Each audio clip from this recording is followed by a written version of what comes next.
California isn't just the land of sunshine and stardom. Behind the palm trees and movie lights lie some of the darkest stories you'll ever hear. Stories of women whose crimes were so cold, so twisted, they ended up behind bars for life.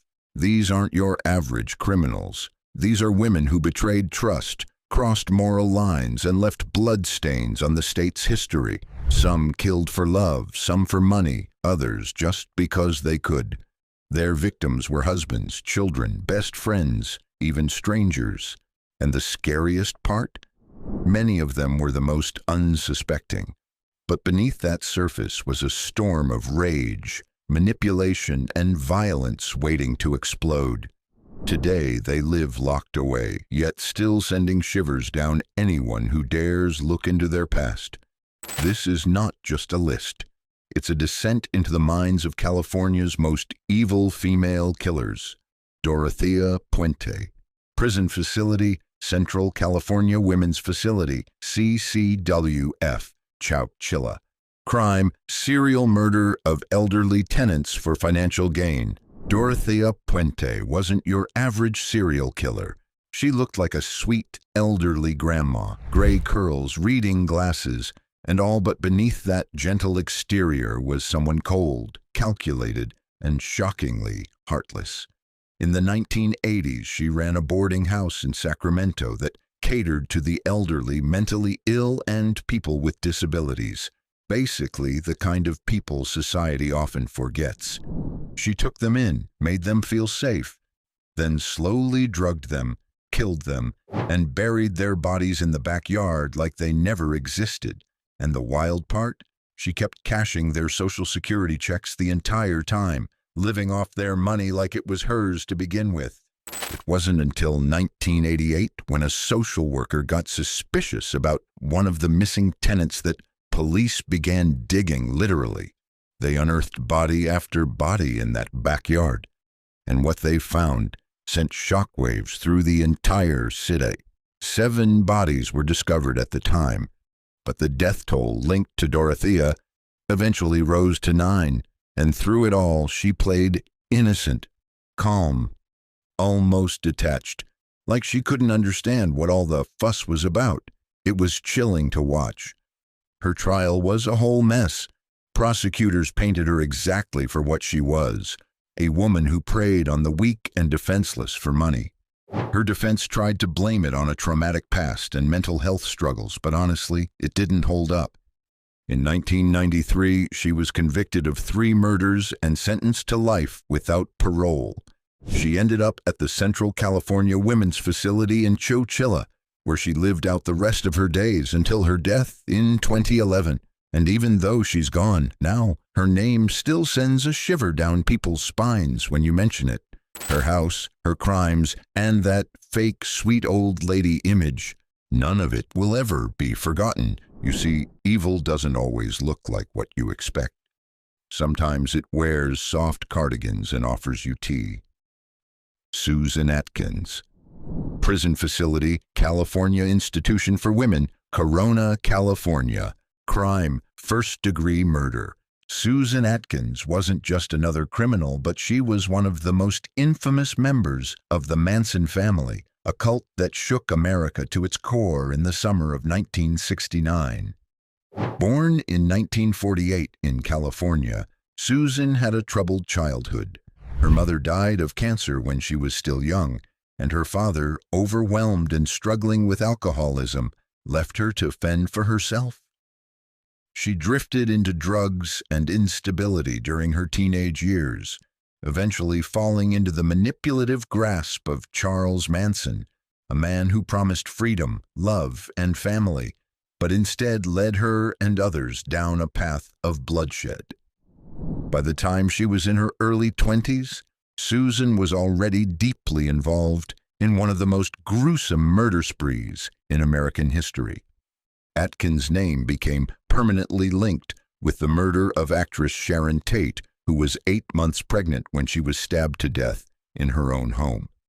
According to court testimony, Atkins not only participated in the brutal killing, but allegedly taunted the terrified actress, telling her she had no mercy and using her blood to write the word pig on the walls. The chilling lack of remorse Susan displayed, at least initially, horrified the nation. She later confessed her involvement to fellow inmates, which ultimately helped crack the case and bring Manson and his followers to justice. What was especially terrifying about Susan wasn't just what she did, but how ordinary she once was. Proof that people can be pulled into darkness under the right or wrong influences. During the 1970 trial, Susan Atkins sat alongside her fellow Manson followers, smirking and singing in court, acting as if the entire thing was some kind of theatrical performance. She was convicted of first-degree murder and sentenced to death in 1971. But when California temporarily abolished the death penalty in 1972, her sentence was commuted to life imprisonment. Over the years, she claimed to have found religion, becoming a born-again Christian behind bars. She also expressed deep remorse for her actions, especially toward Sharon Tate and her unborn child. Despite her transformation, every attempt at parole, and there were many, was denied, largely due to the horrific nature of her crimes and continued public outrage. Susan Atkins died of brain cancer in 2009, still incarcerated at the California Institution for Women in Corona. She had become paralyzed, lost a leg, and was reportedly wheelchair-bound in her final years. Some saw her slow death as a kind of cosmic justice. Others, particularly her supporters, argued that she had changed and should have been released. But for the families of the victims and much of the public, Susan's past couldn't be rewritten. Her role in one of the most sadistic killings in American history ensured that her name would be remembered not for rehabilitation, but for the pain, terror, and lasting legacy of evil she helped unleash. Leslie Van Houten, Prison Facility, California Institution for Women in Corona, California. Crime, murder. Leslie Van Houten's name is one that still sends chills down spines. Not because she was the leader of any operation, but because of how young she was and how deeply involved she got in one of the most senseless murders America has ever seen. At just 19 years old, Leslie became part of the Manson family cult, a group that wasn't just about rebellion or counterculture, but about blind loyalty to a man who saw chaos as a calling. Charles Manson's twisted prophecy of an impending race war pushed his followers to do the unthinkable. And in that darkness, Leslie didn't just stand by. She acted. When Manson sent them out to kill, she didn't flinch. On August 9, 1969, just a day after the brutal Tate murders, Leslie joined fellow cult members Charles Tex Watson, Patricia Krenwinkel, and others to carry out the slaughter of Leno and Rosemary LaBianca. The couple was selected at random. Leno was stabbed multiple times while a carving fork was left in his stomach. Rosemary was forced into the bedroom, tied up, and stabbed over time, with Leslie admitting to holding her down and stabbing her dead body multiple times. That detail alone, her continuing the violence even after death, shocked the world. In court, Leslie initially showed little remorse. Her behavior, along with the others, was erratic and disturbing. They sang Manson's songs, carved X's into their foreheads, and smiled inappropriately. But as the years passed behind bars, something shifted. Leslie began to separate herself from Manson's ideology and took responsibility for her role. She earned 2 college degrees in prison, became a model inmate, and expressed remorse over and over during her many parole hearings. Despite that, the shadow of the LaBianca murders followed her for decades. For a long time, governors denied her release, worried about public backlash and whether someone who committed such evil could ever truly change. Still, after over 50 years in prison and more than 20 denied parole hearings, Leslie Van Houten was finally released on parole in July 2023. Her release stirred deep emotions, as some saw it as justice. Others saw it as betrayal to the victims. But no matter where one stands, her story remains one of the most haunting. She wasn't the mastermind, but she willingly became the knife in someone else's nightmare. Her name is forever tied to the Manson legacy, not because she was the most vicious, but because she showed just how easily evil can hide in youth, charm, and blind obedience. Patricia Krenwinkel. Crime, serial murder, Manson family. Prison facility, California Institution for Women, Chino, California. Patricia Krenwinkel's story is one of manipulation, loss of identity, and a tragic descent into evil that still shakes America decades later. Born in 1947, Patricia didn't exactly stand out growing up. She battled insecurities, struggled with feeling unwanted, but eventually she was one of those women who found comfort in the words of Charles Manson. In him, she thought she saw love, purpose, and a sense of belonging she hadn't felt before. But in reality, she was stepping into a darkness so deep that it would forever change her and stain her name. By the time she was 21, Patricia was fully immersed in Manson's twisted world, convinced that he held the answers to the chaos of the 1960s. Then came August 1969. That was the month everything shifted. Patricia, along with other members of the so-called Manson family, participated in the Tate LaBianca murders, killing so brutal they're still hard to talk about. On the night of August 9th, she stormed the home of actress Sharon Tate. But it wasn't Tate she killed. Patricia chased down and stabbed Abigail Folger, the coffee heiress, over 24 times as the young woman screamed and tried to run for her life. And that wasn't enough.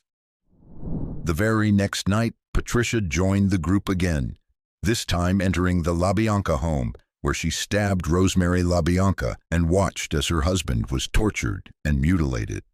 She even carved the word war into Leno LaBianca's stomach. These weren't just murders. They were performances of terror, deliberate, cruel, and unforgettable. During the trial, Patricia didn't flinch. Alongside Manson and the others, she carved an X into her forehead, laughed in the courtroom, and showed a level of detachment that made people wonder if she even understood the gravity of what she'd done. She was sentenced to death, but her sentence was later reduced to life in prison when California scrapped the death penalty in the 70s. Over the years, she's claimed to have changed, talking about remorse, transformation, and waking up to the manipulation she suffered under Manson. But parole board after parole board hasn't bought it.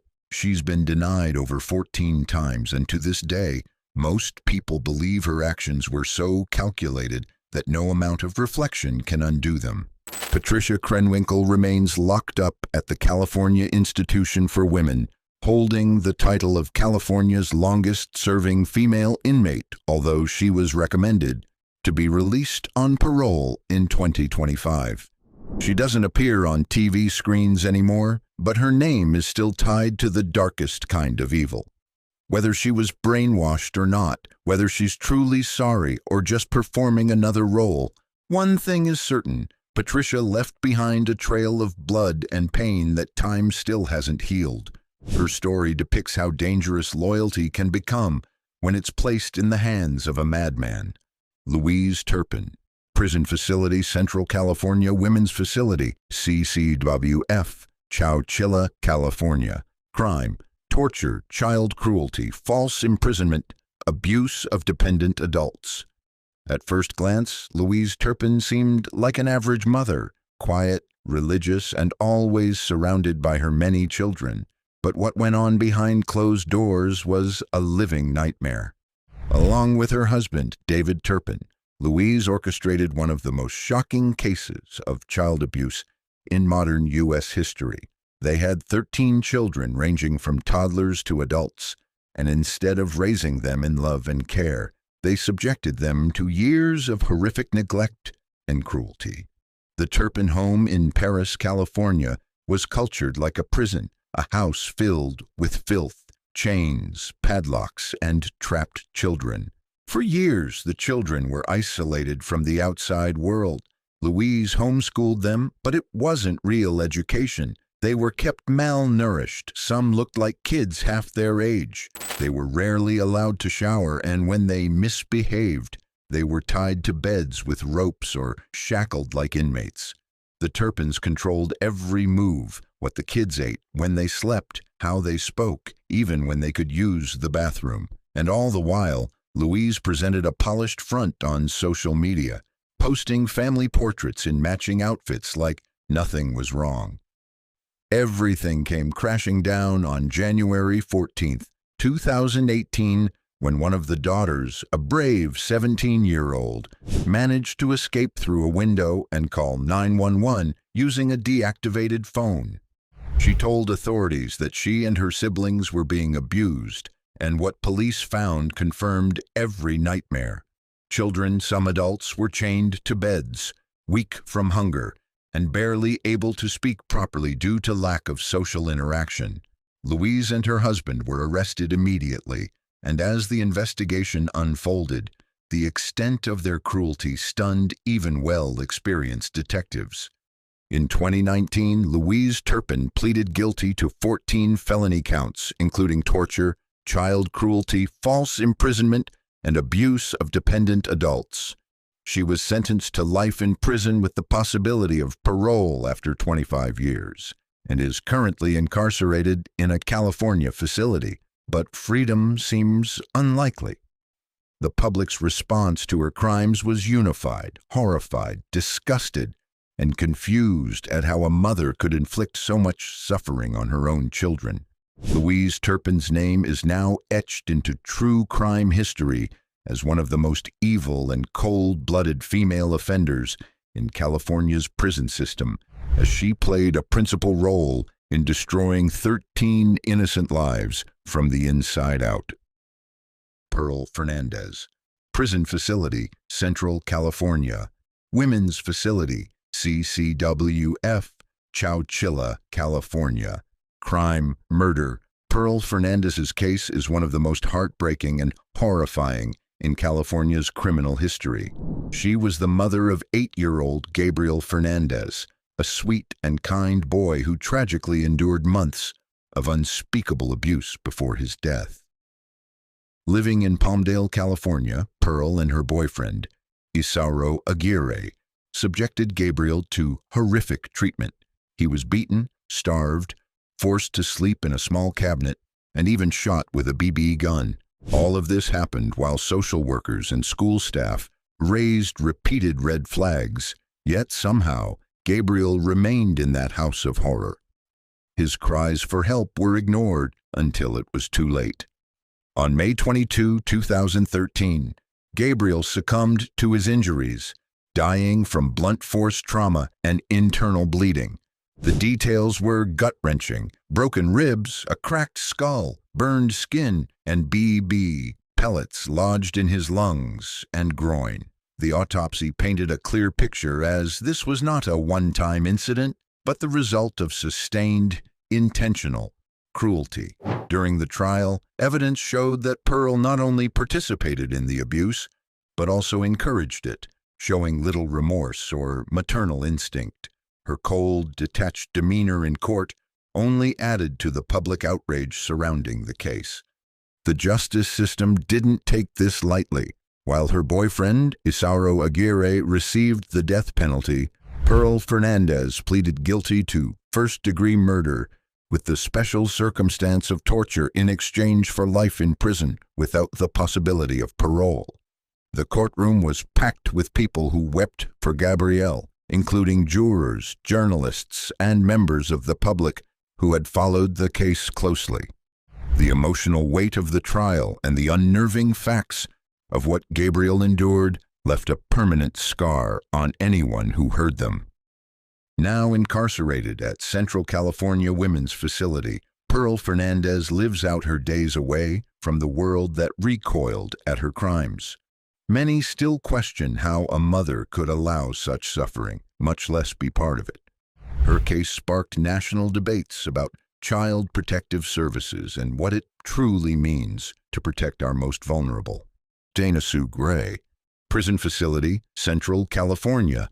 Women's facility, CCWF, in Chowchilla, California. Crime, murder. Dana Sue Gray wasn't a monster lurking in the shadows. She was a former nurse, someone society trusted with caring for others. But in 1994, a series of brutal murders revealed her true skins. 3 elderly women named June Roberts, Dora Beebe, and possibly Norma Davis were found dead in their homes around Canyon Lake, California. Initially moving through the neighborhoods with the guise of a polite stranger asking for help, she struck with savage precision. In each case, Gray strangled or stabbed the women, then stole their credit cards and went on lavish shopping sprees. Enough bruises, blood, and surveillance evidence pointed back to her. This wasn't about survival, but it was about feeding her obsession with spending. The break in the case came when a 4th intended victim, Dorinda Hawkins, survived an attack on March 10, 1994. While at work in her antique store, Hawkins was approached by Gray and told to relax. Soon after, Hawkins was strangled with a phone cord, then left unconscious and bleeding. But she didn't die. She remembered Gray's face, spoke with detectives, and helped them track her using stolen credit card charges. When police reviewed the CCTV footage and transaction records, everything lined up. By March 17th, Gray was arrested at home, cooking dinner for her family under the weight of mounting evidence. At trial, the evidence was damning. Gray initially pleaded insanity, claiming she'd only found and used the cards, but she dropped that defense and pled guilty in 1998 to the murders of Roberts and Beebe and the attempted murder of Hawkins in exchange for life without parole. Prosecutors had originally sought the death penalty, arguing this case should be another in California's gallery of female killers, given how cold and calculated Gray's actions were. Instead, she got life in prison, permanently removed from society, but arguably still with a platform to voice her version of events. Today, Dana Sue Gray is serving her sentence at the Central California Women's Facility, CCWF, in Chowchilla, California. Her crime, in one cold word, murder. She has reportedly earned a sociology degree, advocated for the rights of incarcerated women, and even spoken on reform and restorative justice. But her name is forever marked by the images of elderly victims, gone for shopping sprees in their names, homes violated and trust shattered. Stephanie Lazarus, Prison Facility, California Institution for Women in Corona. Crime, murder. Stephanie Lazarus was a respected Los Angeles Police Department detective, a woman who seemed to wear justice like armor. But all that changed when Sherry Rasmussen, the wife of her ex-boyfriend, was found brutally murdered in 1986, beaten and shot multiple times. For decades, police chalked it up to a burglary gone wrong. Stephanie continued her career, earned promotions, and walked free.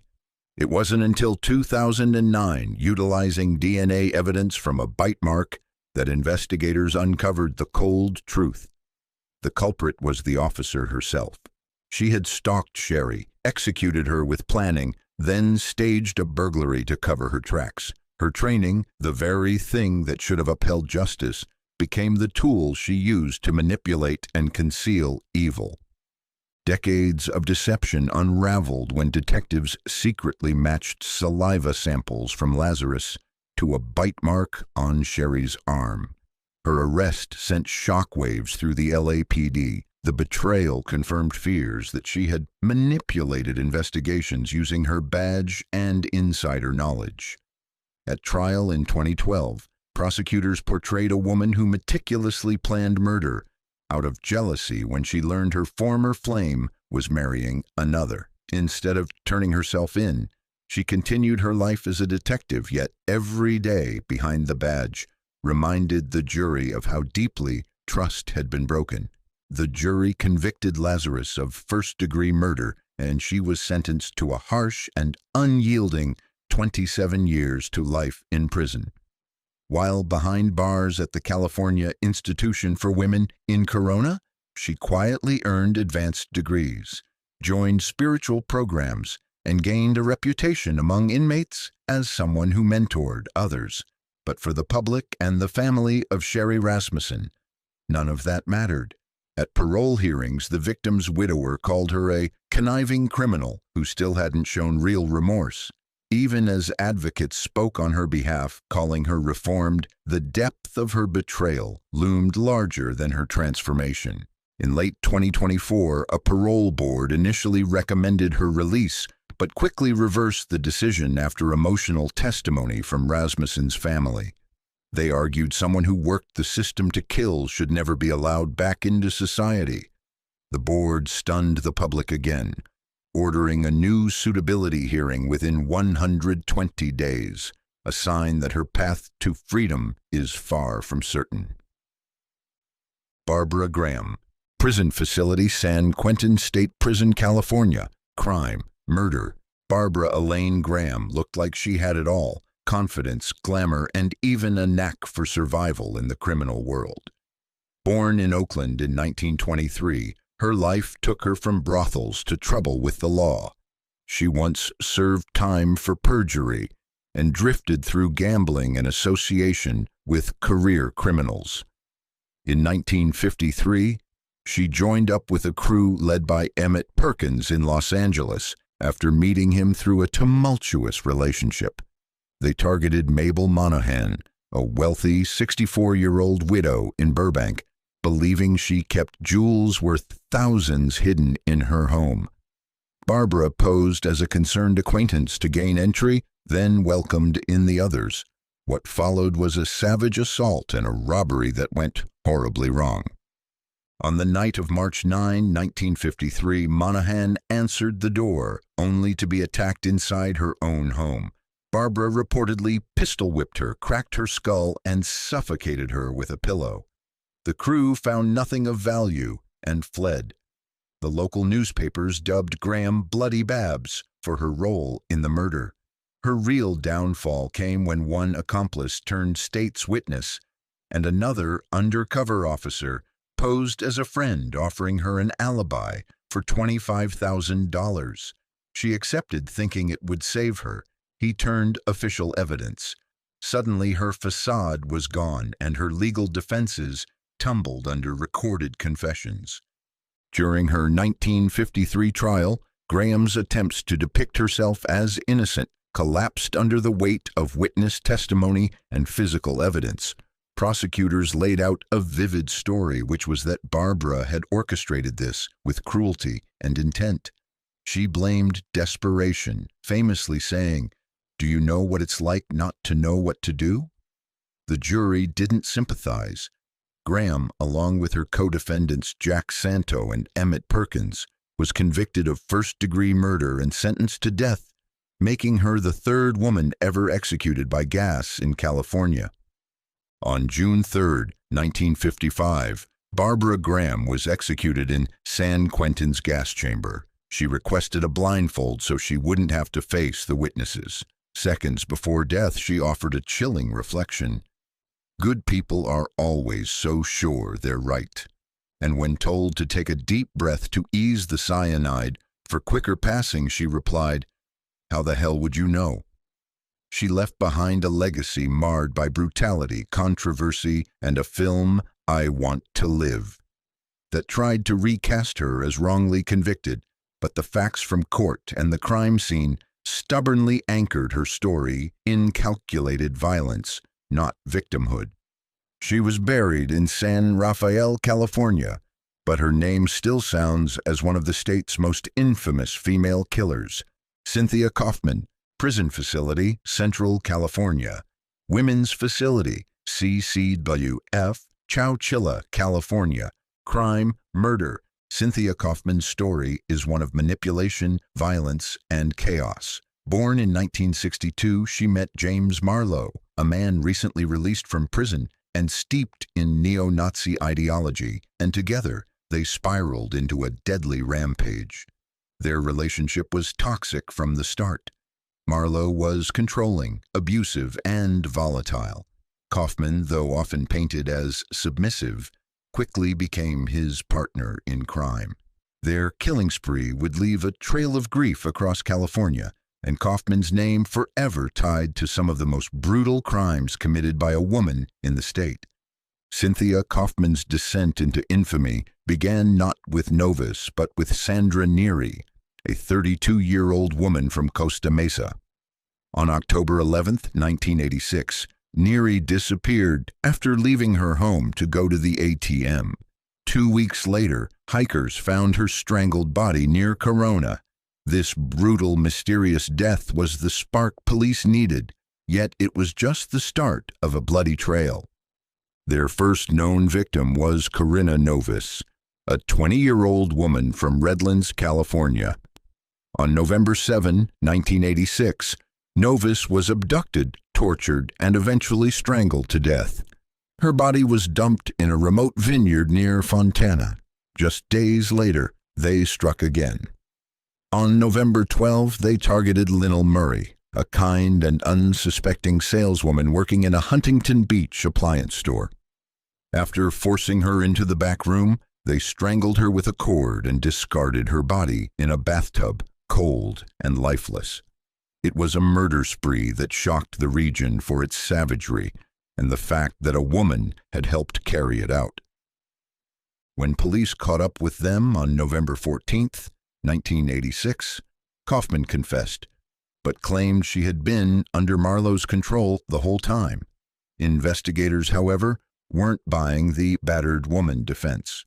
While Marlowe was undoubtedly violent, there was evidence that Kaufman not only participated willingly, but also played an active role in planning and executing the murders.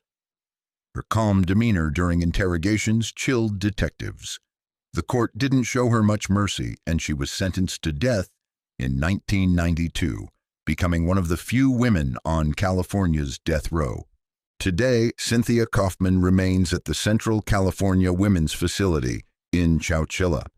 Her case has become a disturbing symbol of how women, too, can embody cruelty and bloodlust. Whether you see her as a victim of an abusive man or a cold-blooded killer in her own right, one thing is certain: her actions left families broken and lives destroyed. She wasn't just along for the ride, she was steering the wheel, too. Emily Harris. Prison Facility, California Institution for Women, Corona, California. Crime, murder, second degree, bank robbery, homicide. Emily Harris wasn't just any revolutionary. She was one of the founding members of the Symbionese Liberation Army, SLA, a radical group that made headlines in the 1970s. Born Emily Montague Schwartz in 1947 and raised in a middle-class home, she earned a bachelor's degree before gravitating toward left-wing activism in California.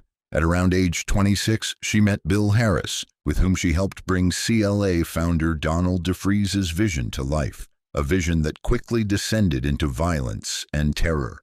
They kidnapped Patty Hearst, killed Oakland School Superintendent Marcus Foster, and in April 1975, Emily Harris snapped and shot Myrna Opsahl, a church volunteer, during an armored bank robbery in Carmichael, California. As one report put it, Opsahl was caught in a tragic crossfire with a shotgun held by Emily Harris.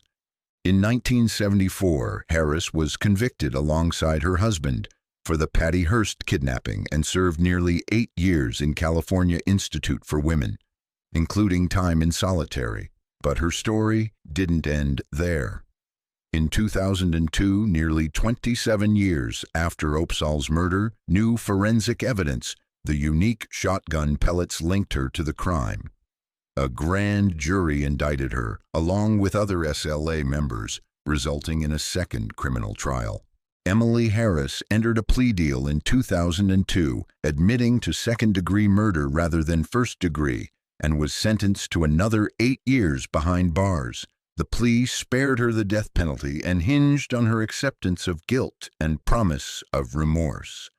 Her lawyer noted her years of advocacy behind bars and that she had helped establish the Women's Prison Visiting Center for Children and earned respect as a mentor in rehabilitation programs. True to her word, after completing her sentence, Emily was released on bail in early 2002 and paroled in 2007.